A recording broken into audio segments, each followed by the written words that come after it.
Hey Authority Hackers, welcome to this week's episode. In this episode, we are going to do something pretty cool. We are going to go on Flippa, the platform to buy and sell websites, and we're going to show you how you can use the information inside the listings of websites to find really useful information for either picking a niche or monetizing your site better. So I hope you're excited. Let's get started.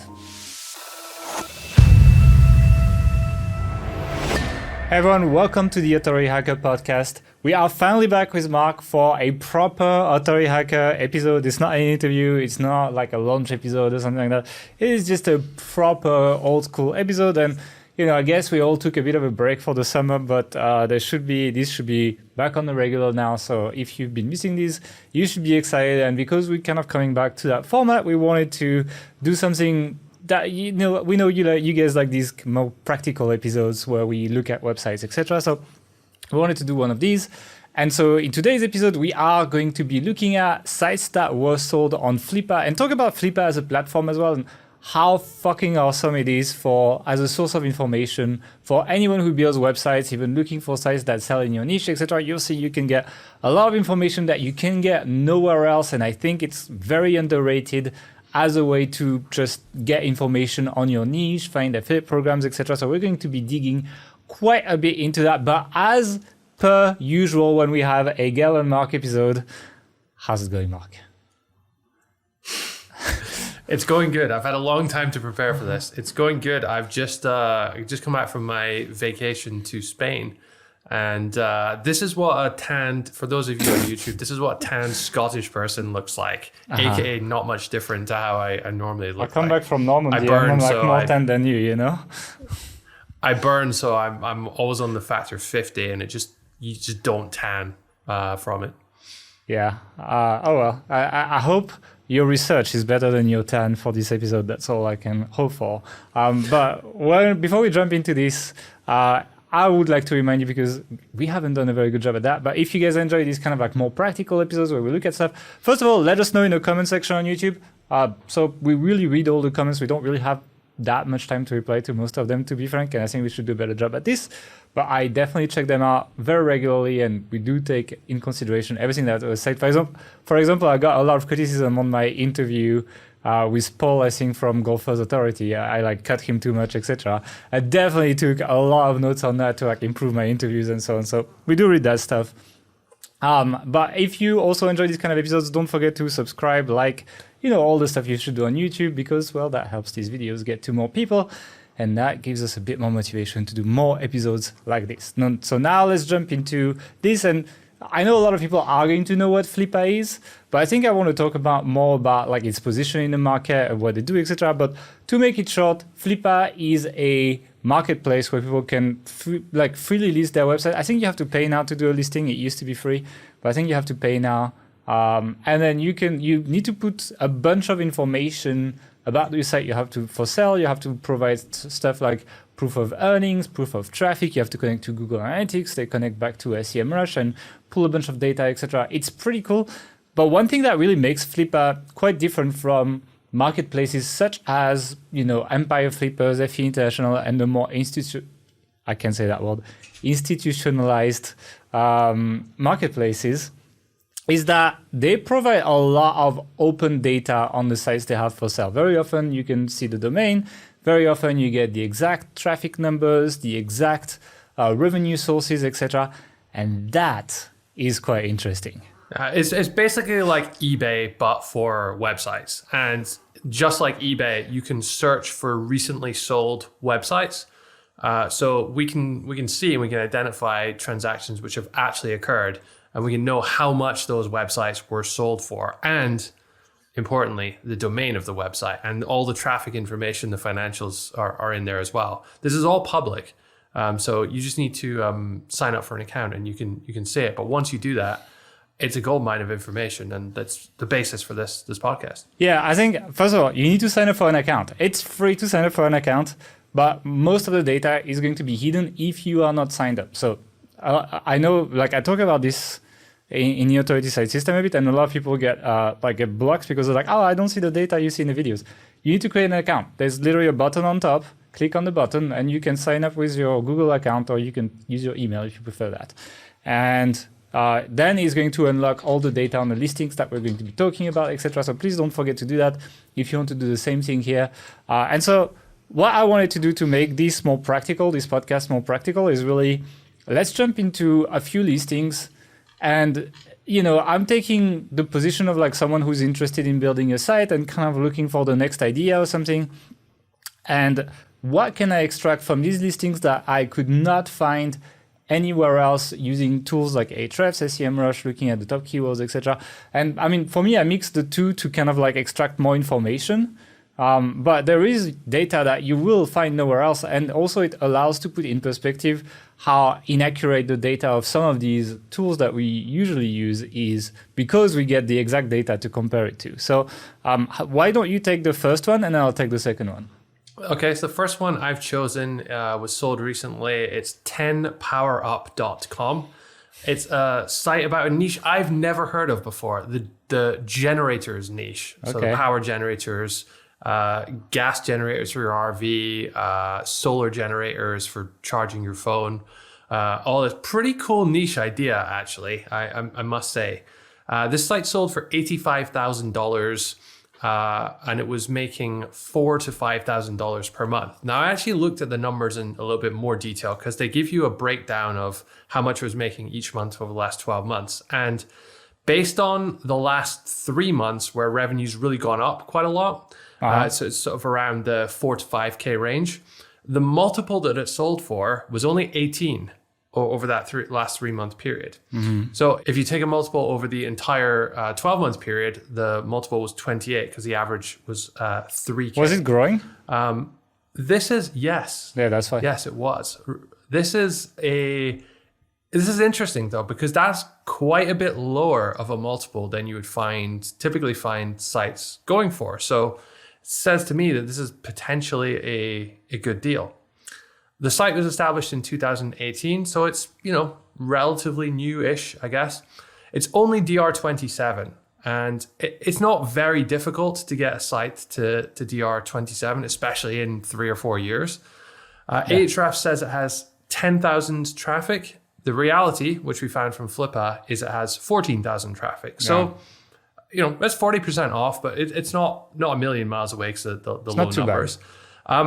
What I would say as well is I've actually been doing some analysis on the difference between what Ahrefs and all the other SEO tools report as organic traffic for sites and what the reality of that situation is. And I will say that the common consensus is that Ahrefs massively underreports and some of the others are perhaps more accurate. And that's true to an extent, but I found some pretty interesting conclusions when I spoke to a data analyst that we've worked with before on this, which is kind of goes against common wisdom. So if you subscribe to this YouTube channel, then hopefully later this month, that video is going to be released and you can find out all the juicy details of the data there. Yes, I just did that. So anyway, this site is DR27, as I said.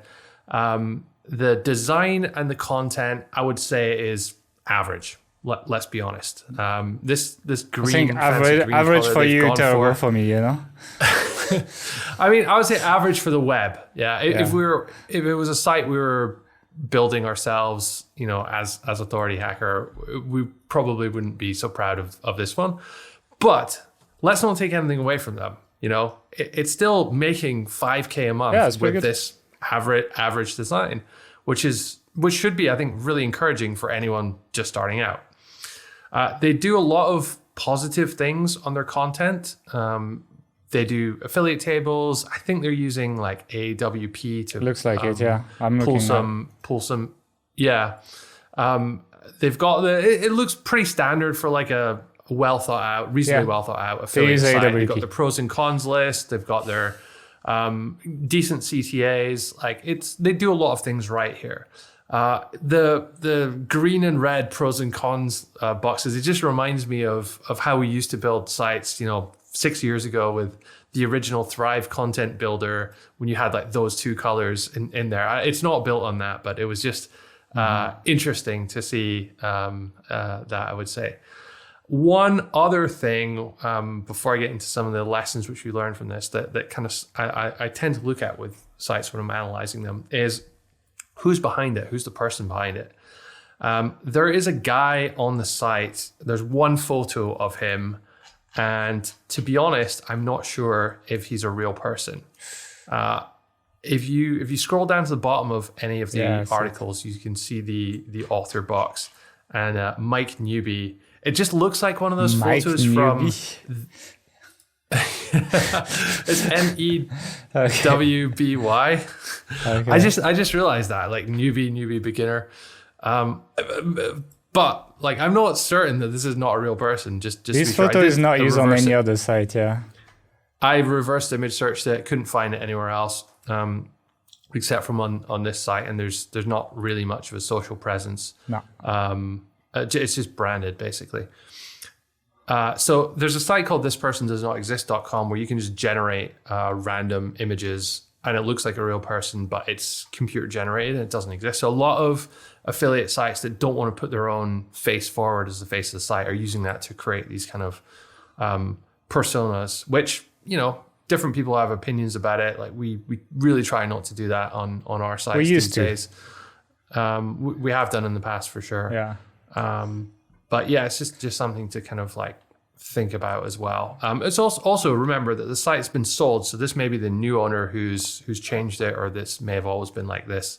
I don't know. One thing I will say is that if you are selling a site, which is something we've just done recently, having a persona makes it much easier to transfer everything over to the new buyer. So if you're in the middle of doing some email outreach for link building, then you just move that across. If I'm creating Mark Webster at powerup.com or whatever, the domain 10powerup.com, sorry.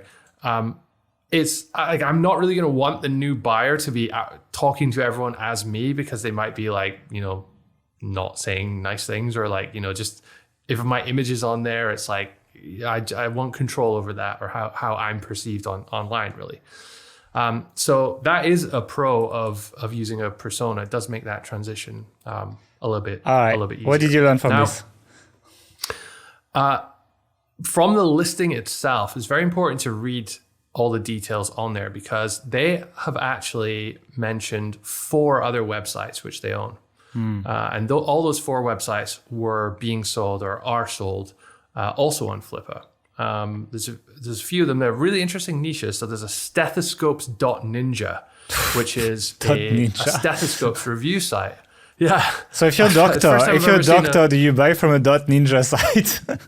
First time I've ever seen the .ninja site. I wouldn't recommend it. Always try and go with .com.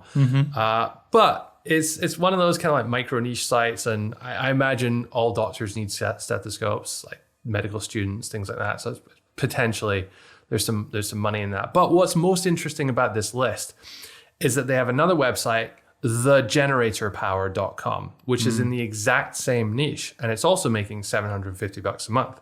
So perhaps what's happened here is that they've built a site, it's been going really well, and they've said, hey, well, why don't we just create another site in the niche as well and be number 1 and 2 for all the keywords we're targeting. So what I did was I looked in Ahrefs, and they have a link intersect tool, which lets you know, which you can put in multiple sites, and you can find out which links they have in common and which links your site doesn't. So for the purposes of this, I just put in their 2 sites, and then Authority Hacker is the other site. So I want to find out which links each of their 2 sites had that we didn't. And of course, we're not going to have many similar links. So it's most likely going to show you most of the links that both of those have. And you can see the overlap there.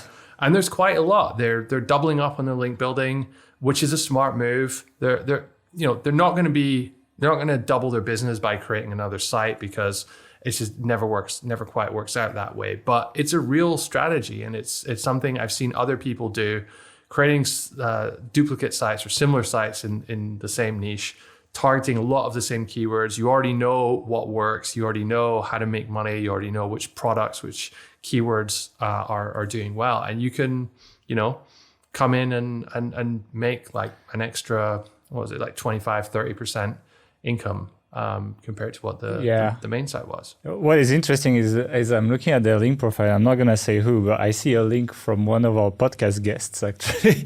Like I know the site. It's not a public site, but I know the site. I can see and it's quite interesting. I'm wondering if it's him or not. But I also see a bunch of links from like related niche sites like this urbanadventure.org, for example, etc. I'm wondering if it's their site or if they made trades actually. Yeah, so this is one thing that a lot of people are kind of thinking about when buying a site. Is most people will put a site into Ahrefs and they'll analyze the backlinks. But like, how do you do that, and what should you expect? Because if you go by what you hear on our podcast and stuff, we're like just build good links, like avoid shitty links, that kind of thing. Most websites, including ours, if they've been around for any amount of time, will pick up a decent amount of shit links, because there are scraper sites, all these sort of keyword tools and stuff seem to somehow link to every site on the internet. Maybe it's like a way of generating traffic. Yeah, for sure. Traffic, but yeah. People like check in Ahrefs, see these links, click on it, and then they're like, oh, there's a new keyword. Yeah, it's like, who's that? Yeah, okay, and I'll use this one. So just naturally, you're going to pick up a ton of these. There's also sites out there that will scrape your site and just repost the content. I'm not really quite sure why they do this, but there's tons of sites out there that do that. And so if you look at any site's link profile, you'll always see a lot of these shit links. And the presence of those is not necessarily a red flag when you're buying a site, especially in a low DR one like this is DR27. You're not, because DR is a reflection of the number and quality of links you have in Ahrefs book, at least. You're not going to find a lot of really good links in here. So one good way to start doing that, though, is to sort by DR, and then I think you can group by like one link per domain. And here's my question, though. Here's my main question to go back to the topic of the podcast, because you're talking a lot about Ahrefs, but what did you learn from this listing that you could not learn from Ahrefs if you had found this site on Google? So the genuine traffic numbers which they have, and how much money they actually make. Ahrefs will, and all the other tools will have bullshit, estimated numbers like traffic value. And what that is, traffic value, it's how much it would cost to pay for that traffic on PPC, on Google Ads, because Ahrefs can get the estimated CPCs of the keywords which it ranks for, and how much traffic it thinks it gets. That number I don't know too many people that use it as like an accurate thing. Just because monetization sites and the estimations, they just give you a number of like the worth of your traffic in AdWords, but like you would probably not buy these keywords if you were paying for them. And because of the way long tail works, it's like you're even getting traffic, so it's kind of useless. It's just kind of cool, I guess. It's like people put that in SEO reports for clients. If you're doing more, that's one thing for clients. If you are doing more like PPC and looking at what your competitors are ranking for and how you can like get up there quickly, then maybe there's some use to it. But as an overall metric, it's not good. What we really want to see, and this is what Flippa gives us, is the revenue. Yeah, like how much money it's making, and they have to connect. It depends on like how they're doing it. This site has a lot of Amazon, but the site which I'm going to talk about later, it's monetized on AdSense. And Flippa makes them actually connect their AdSense to Flippa, so it's verified. So they can't like cheat or bullshit you on that as well. Oh, by the way, before we jump on the next one, would you buy this site or would you build a competitor from scratch? Yeah, that's a really good question, actually. I'm not. To be honest, I would probably buy that site. Okay, you would buy it at 85,000. Yeah. The reason for that is that the multiple is very low. Yeah, okay. I think if you buy this site, and honestly, it doesn't even need a rebrand. It's not that bad. The competition's pretty weak in this space, but you could buy that site, like do it up a bit, do some on-page tweaks. improve the link building a little bit, and 6 months later turn around and flip it for a lot more. I think the problem is it's one of these sites that could get penalized in an update. But it's not too bad, to be honest. I think it could be worse. It's not too bad, but like the content, it's not great. It has a lot of this. They've just rewritten the Amazon product description. There's not that much like genuine reviewness in it. I just made up that word. Yes, reviewness. Sounds like me. There's not that much of it in there, and it feels like any standard 4 cents writer could write this content. So they haven't really like created much of a barrier around them with that. So for that reason, I mean, we don't generally buy many sites, but I would be hesitant about it. But it just does seem like quite a good deal, to be honest. So you would say there's good deals on Flippa? Yeah, that's the thing. And so there are good deals on Flippa. Don't get me wrong, there's a lot of really bad deals on Flippa, especially at the lower end, sites that aren't making much money. They're just not. Most of the time, they're just not good deals. They're being sold on potential. Yeah. Whereas the sites that do make money are being sold based on how much they're actually making rather than their potential. They'll hype up the potential in the description and stuff, but the price tends to reflect their current earnings at least. And what I've noticed on Flippa is that there's a real skew towards how much they've been making over the last 12 months. Yeah. Which is fine. But sometimes you can find that a site's kind of like, been at a plateau for 9 months and then it's just shot up. And in the last 3 months, it's at this new level. But because they're averaging it over the last 12 months, then the price, the multiple, doesn't necessarily reflect what it's currently at. And there's a risk in that because it could go back down, obviously. But that's one of the situations. Yeah, I think it's the effect of these like crazy Google updates, like traffic just jumps up and down. And it's like it makes multiples weird. But there's probably opportunities for people who like are willing to take measured risks pretty much. Yeah, one thing I will say though about this as well is this site was in itself a flip. Yeah. So it was actually bought. Yeah, it's very common, and they'll often tell you that in the description as well. But this site was bought 3 months ago, and so they've turned it around, increased the revenue, and they seem to have sold it for quite a bit more. I don't think they tell us how much they bought it for back then, but yeah, business model to consider as well. Yeah. Okay, let me jump on to the next one, which is going to be Electric.travel. It looks like that people do like shitty TLDs on Flippa, mostly because they're trying to get keywords, I think. And I think that's the thing. So that's a site that was sold only 35 days ago at the time at which we're recording. So end of June 2021.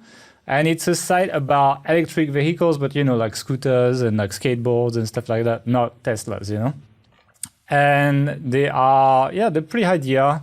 They had 14,894 visits per month, and Ahrefs was estimating around 8,600. So that's still like 74% more than what Ahrefs estimated. So, it's still quite a big difference. And the revenue, $2,194 per month. And what I'm looking at here is the revenue per visitor. So for example, this site made $0.13 per visitor, while the site that you had before, if you make the same calculation, was making 37 cents per visitor. It's quite interesting. Like I like comparing niches on like how much a visitor is worth. And then after that, I'm asking the question, how easy is it to get a visitor, And then you kind of get an idea of like how worth it a niche is compared to the other. So I like to look at revenue, traffic, and difficulty. And so revenue, we looked at it. We basically at this 13 cents per visitor. Now the question, how difficult is it? So the way I do this is I actually go on the top pages on Ahrefs. So I throw the site on the top pages and I look at the top keywords of the top pages, right? It's like, you kind of like 80-20 twice, and you get an idea of like how difficult these keywords are. And if you look at keyword difficulty, you get an idea. In this case, it's actually not too bad, surprisingly, because you'd imagine it's a hot niche or something, but these guys actually targeted single reviews. And for example, their top page is the review of like a Raptor 2, which is a skateboard, for example. And they rank for the actual keyword. They rank for like Raptor 2, for example, number 3, 700 search volume, and it's a KD3 keyword. It's pretty easy to rank for, and most of their top pages are single reviews. It's kind of in the same boat, like below 5 keyword difficulty. So it looks like it's not that hard to get some traffic in this niche if you go for single reviews at least. And they're making okay money, still quite a bit lower than what you had with your generator's website, which is how I would start comparing niches and where Flippa becomes interesting for me because I can get to compare it. And I also I like to read what people say about the listing so that I can get information. For example, they say the backlink profile should be improved in the offer. And so what I did is I went to check like how good are their link building. And if you look at just the overview, you'll see that it goes up quite a lot actually. But then you go in the backlinks and you'll see again a lot of these scraper sites and so on. And it's pretty shit. I don't think they've done like some quality guest posting or something like that. So they've achieved pretty decent traffic. I mean, 14K is like a decent start. Really without doing anything high quality. It's just they've mostly posted and done. To be honest, I think they've done some like blog comments and stuff like that. Some pretty shitty stuff basically. So that was quite interesting. And then the last thing I like to look at as well, if I'm considering that niche, is monetization, because I know how much money this site makes. And then if you dig a little bit, you will find exactly where the money comes from. So one thing that they wrote on the listing was, after Amazon affiliate program cuts its rate, considerable work was carried on to diversify the site's earnings through independent affiliate program to reduce the reliance on Amazon.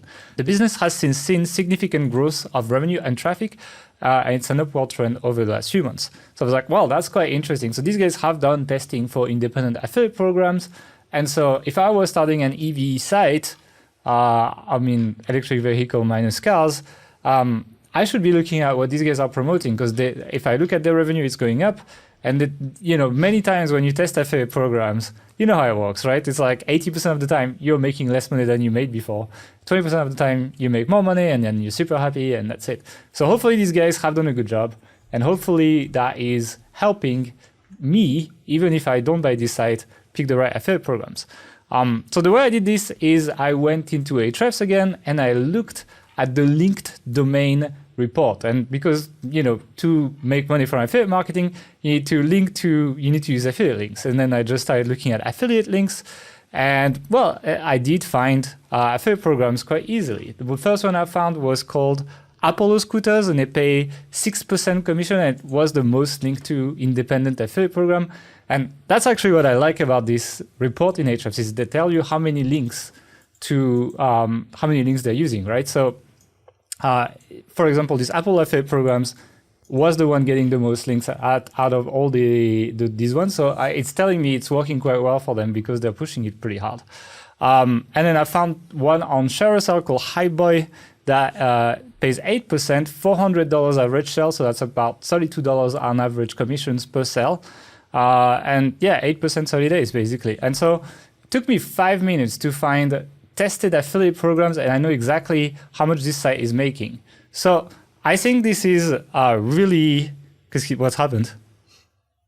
So on the Flippa listing, they actually have attachments for the income from every single affiliate program they have, broken down by affiliate program. So it's even better. Oh wow, I didn't even see that. There's literally You're right. 18 screenshots, and there's a video. But they do share a sale without the breakdown.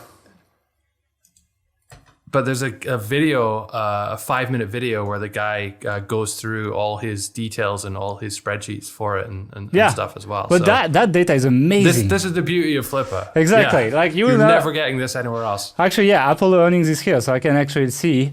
You can see they have $2,476 approved commissions from them. So, but that's why I saw in the links on the site. But the beauty of this is now that I know this affiliate program is making money, I can go in Ahrefs and find the pages that link to Apollo and see the angles and the keywords they're using to actually make this happen. So it's like you can really tie things together. For anyone who's listening to this, we're talking about Apollo, not Apple. Gail's pronunciation. Apollo.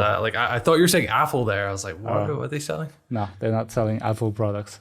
But you can see how mixing Ahrefs and Flippa data you get the whole picture. And you would not get that just Googling keywords and looking at sites and not knowing how much this page makes, etc. Like this is so powerful to have this stuff. And that's a really, really good example. Obviously, not all sales listing have this much detail, but that's an example of one that is like really, really deep. And I understand this niche so much more after just going through this listing than I did before, whether I buy this listing or not. And I think that is quite powerful, especially if you combine that. And also reading the listing, I think it was really well documented because they also explain to you the seasonality of the niche.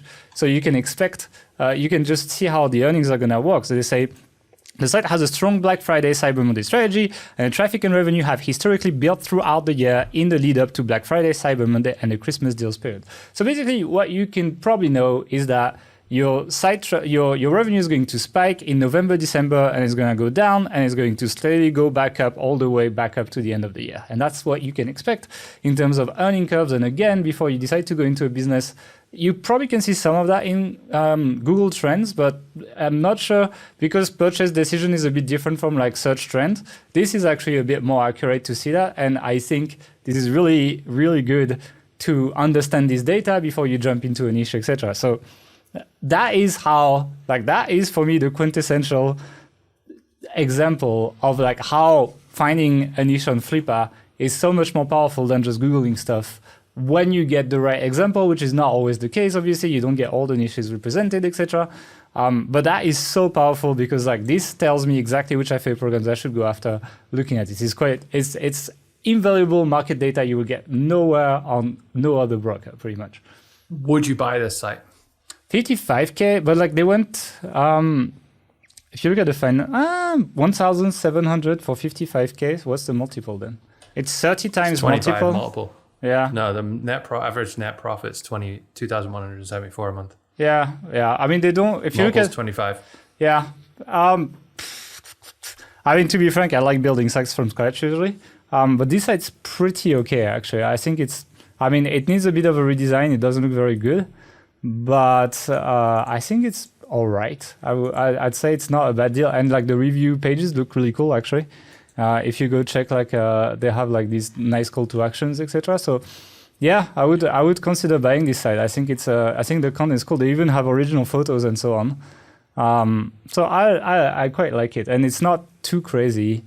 55K for that site. One thing that like I'm just not 100% sure of, and I think this maybe applies to like bicycle niche as well, is do people with electric scooters, how likely are they to buy them online versus maybe go to a store, try them out, and I think it's hard to see. Are they buying it straight away? Are you maybe losing, especially with Amazon 24-hour cookie? Are you losing the cookie before they're like, okay, now I'll buy it? Yeah, I think the point of this market, and you need to know it a bit, there's some like cool brands that people like. Like people do build brand loyalty the same way they do with cars or something like this.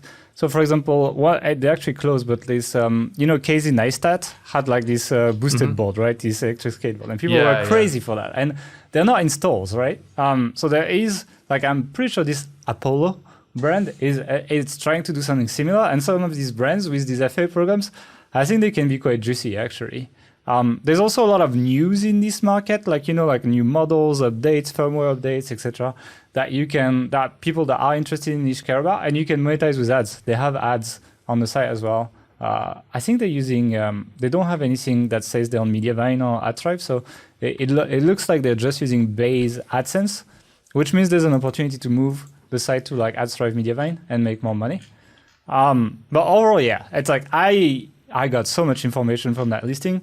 It's crazy. I didn't know that niche very well, but now I have all the FA programs. I know more or less which ones do make money, which ones don't make money.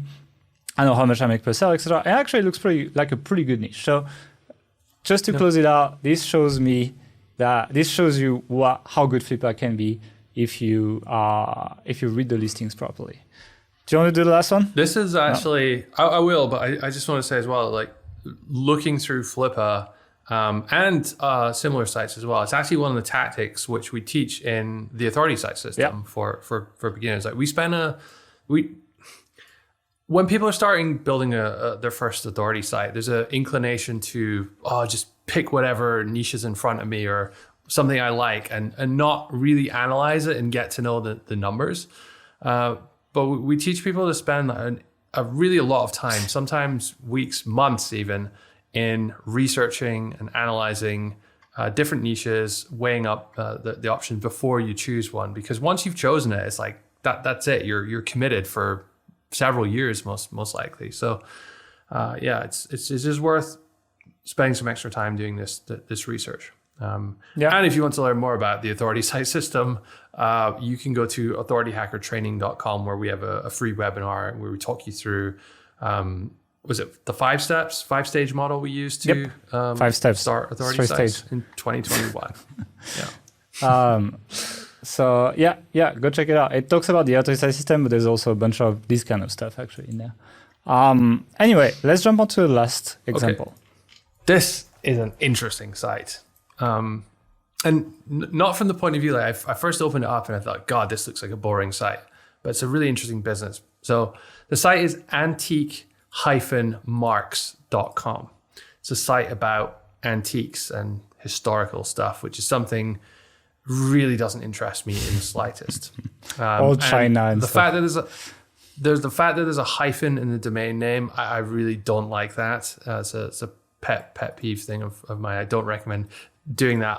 Back when we started doing this in sort of late 2000s, early 2010 kind of time, it was really common for people to buy a domain name which was something like, I don't know, left-handed-mouse.com. Yeah. Because no one else has that. No one else has the hyphens. And back in those days, Google was placing a big emphasis on exact match domains.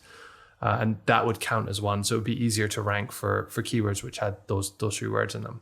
Now, this site is actually 15 years old. So maybe it comes from a similar sort of time when people were doing that, which may explain the hyphen there. As I said, though, it's an antique resource site. It has 116,000 organic visitors per month, and that's steady. So for a 15-year-old site, having steady traffic like that, that's a pretty good sign.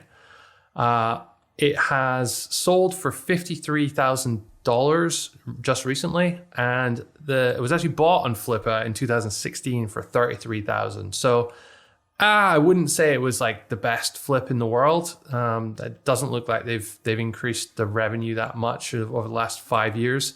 You would have probably made more money putting your money in certainly Bitcoin, if not just the S&P 500 in that time. However, if we look at the last 12 months, it's making $1,150 per month, which gives it a 46 multiple, which is pretty high, I would say.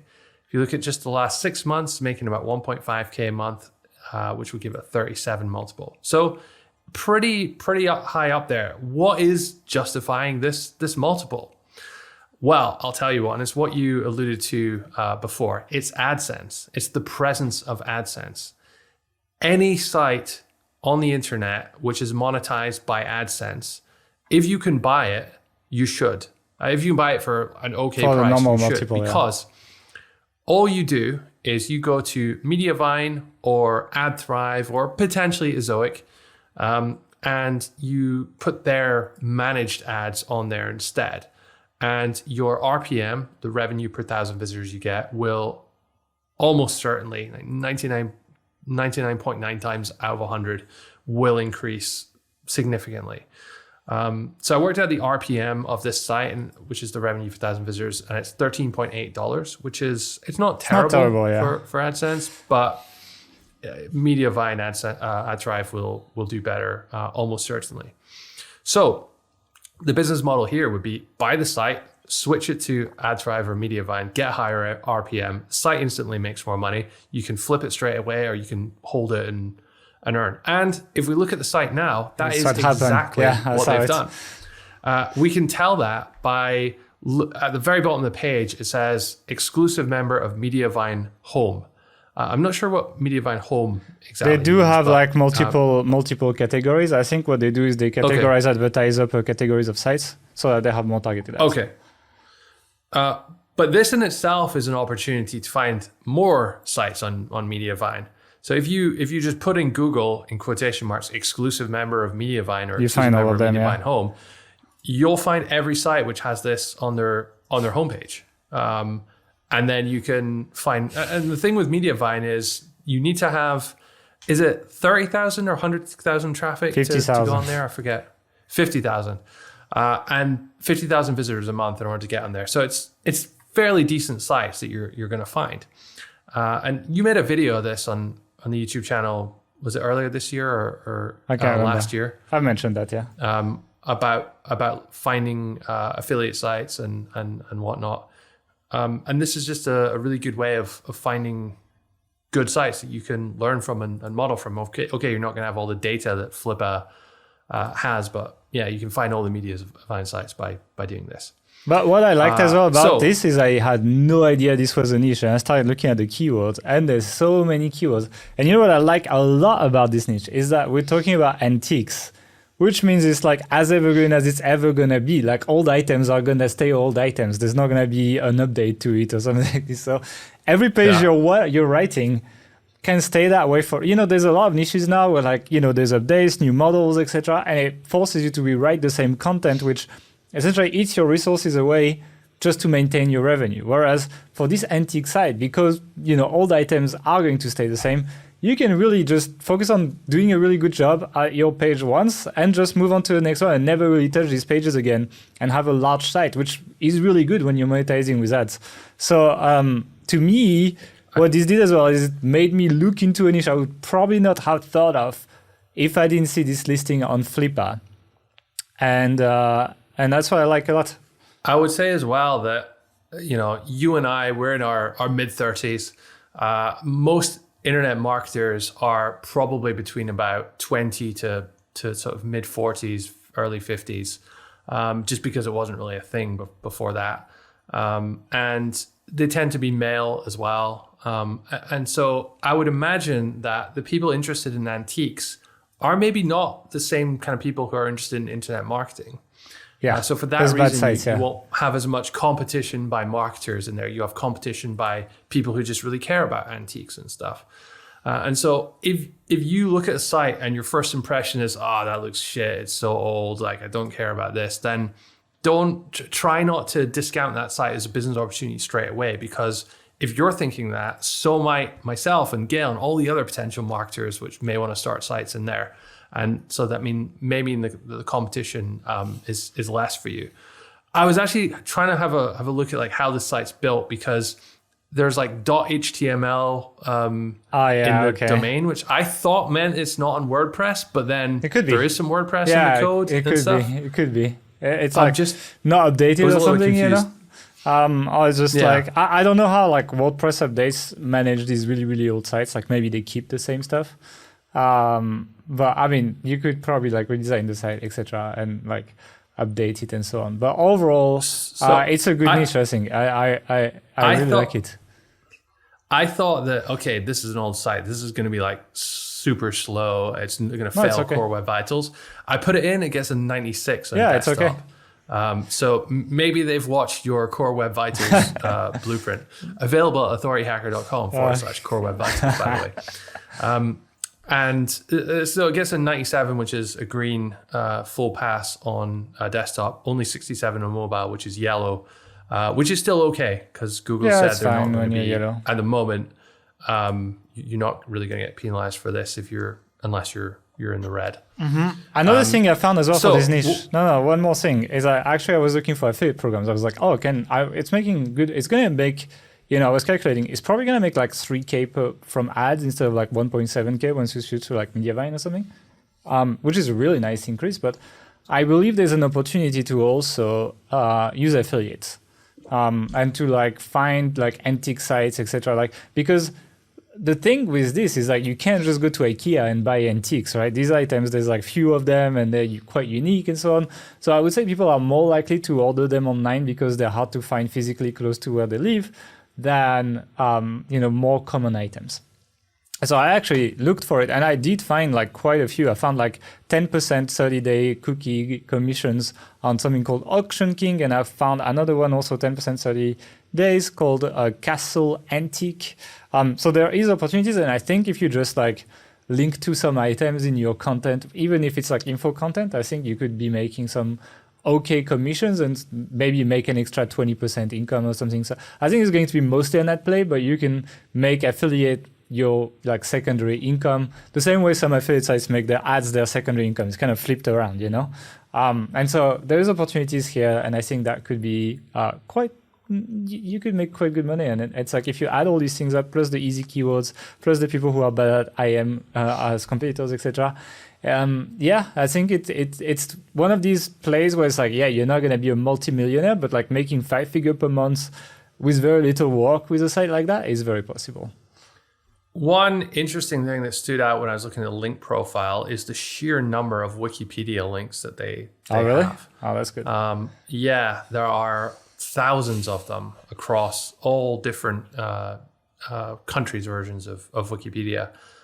So when they're listed as sources in a lot of articles talking about like a 1 yen coin, for example, which I guess doesn't exist anymore. It's an antique. But they're listed as a source in there. Now Wikipedia links, all these Wikipedia links nowadays are no follow. But my suspicion, I mean, Google's told us as much that it's taking, if you say put no follow tag, it's treating that as a suggestion rather than the definitive state of things. And my suspicion is that these Wikipedia links are passing some kind of authority or link juice forward. No, I want to precise that. No follow stops PageRank from flowing, but it does not stop other signals such as relevancy and things like that. So it's like no follow links can be useful. They just like, I always say that thing. It's like PageRank is kind of like the reactors of a plane, and then relevancy and all these factors. They kind of like they set the direction, like the wings of the plane to like turn it left, right, etc. And it's like I think it's more like that. So I would say there's value in Wikipedia links for just the sheer relevancy of like a specialized page that links to you. Wikipedia links in itself is an interesting story, and we could probably make a full podcast just on this. But there's an actual industry of people who are selling links on Wikipedia. Now, the definition of a wiki is anyone could go in and edit it. But because Wikipedia is the biggest wiki in the world, you can't just go in. I mean, you can create an account and you can go and add a link there, but it's going to get deleted straight away because tons of SEOs have tried to do this, and the editors are pretty good at spotting when people do that, especially on new accounts. So what people do now is they find editors who have like established credentials and who've been on there a long time, and who are gonna get sort of audited less. There's gonna be less scrutiny on them when they're making changes, and they'll pay them or bribe them to put a link to their site in there. So that is a thing that happens on a lot of other sites as well.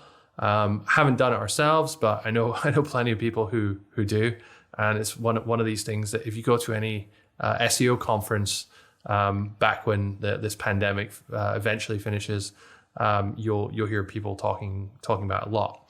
One other thing, kind of on a related note, I wanted to bring up is there's I guess common wisdom or correlation analysis which has been done, which shows that more established websites, that is sites which are older, tend to rank better. And the question, we've discussed this before, is that because they're old, or is that because old sites over time acquire more links, and links is good? I don't know. Just wanted to throw that. Thank you for that.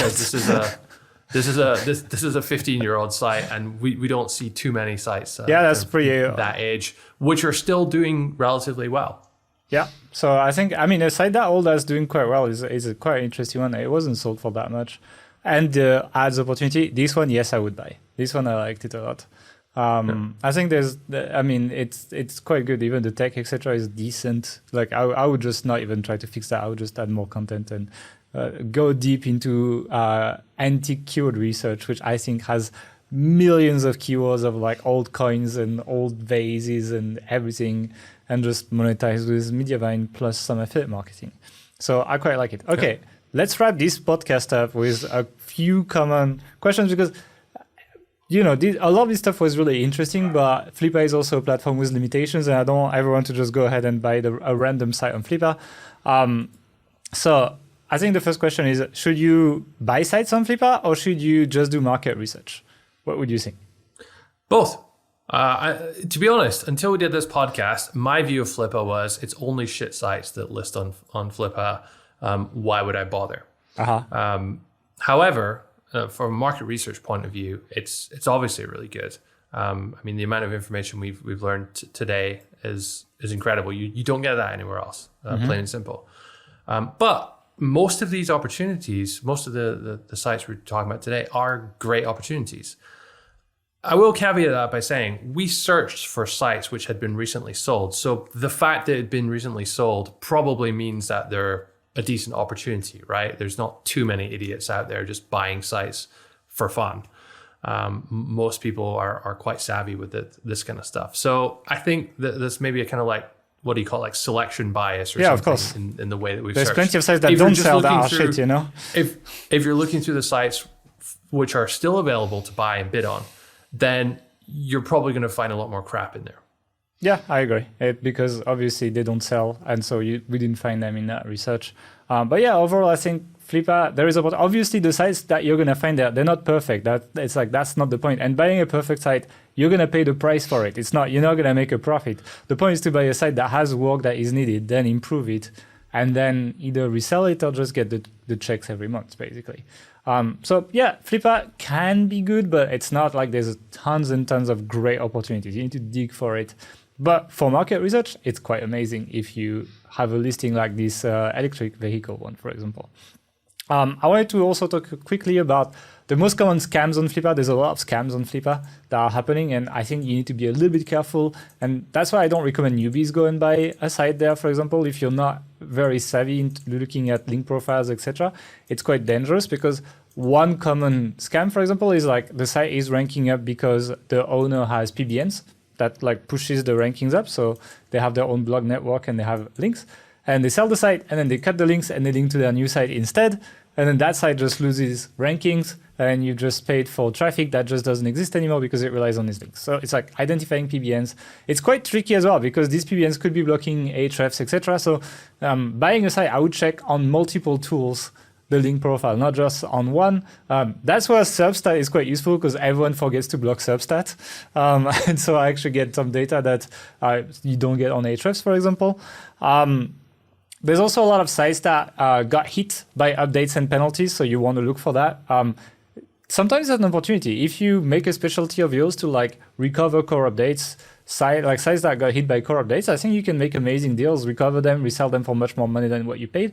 But just make sure that, because they're using the 12 months average, you could get screwed not looking properly at the stats, and the site just dropped a lot, and then it actually makes a lot less money than the listing says on average, and you spent way more than you should on this site.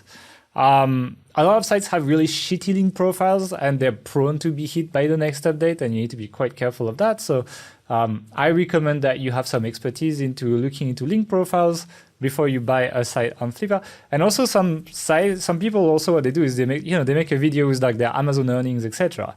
But what they do is they take the whole Amazon account, and they have multiple sites on there, and they'll show you that, etc. So you need to be quite careful. Like, I would probably look at like the affiliate ID of the links on the site, for example, if it's not shortened links, because shortened links kind of hide that. Maybe if you click, you see it in the URL bar. But anyway, like make sure that what you see on the video and on the earning reports matches what you see on the website, and that it's not just, like they could have two sites, one that makes a lot of money, one that makes a little. They put the site that makes a little money, show the whole Amazon account, and then scam you. Flippa is a very much of a self-serve platform, so there's not much support if you make a bad transaction, etc. So it's up to you to really do your due diligence, but that also means that for the people who do a good job, there is opportunities there, like a few of the sites that we've shown today. Another thing that I've seen is people selling pre-made sites. Basically, they make a test site and they sell it on Flippa, usually quite a bit worse, to be honest. Like the content is not very good, etc. Is this an opportunity? if you find a good price, maybe it can be a good deal. But it really, like, I find this quite expensive usually. So it really depends. If you have a pre-made site that is not very expensive, usually they don't make money, so you really just pay for the work. I would prefer spending a bit more money on the site that makes some money if you're gonna buy a website. Otherwise, I tend to prefer building my sites the way I want with the latest tech, etc., which you tend to not always have with this. Anything else to say on Flippa? Like, positive experience overall?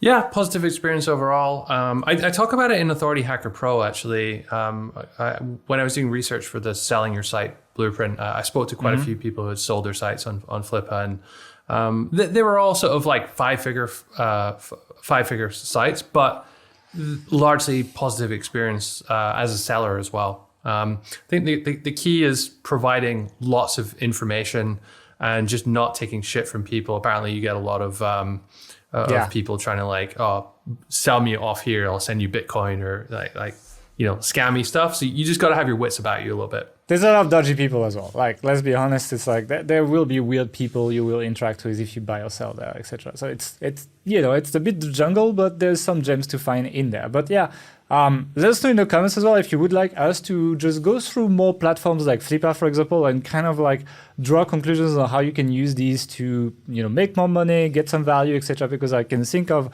a few other places similar to Flippa, like ProBlogger, etc., and how to use these things to essentially make better decisions, make some money with your sites, get some information, that kind of stuff. So, or if you want to know like how to analyze a site that's for sale and whether you should buy it or not, we could maybe do an episode on that kind of stuff. So yeah, again, let us know if you're interested in that. Anyway, thank you for listening. If you guys enjoyed this episode, drop us a thumb up, subscribe, and we'll see you in 2 weeks for the next episode. Bye.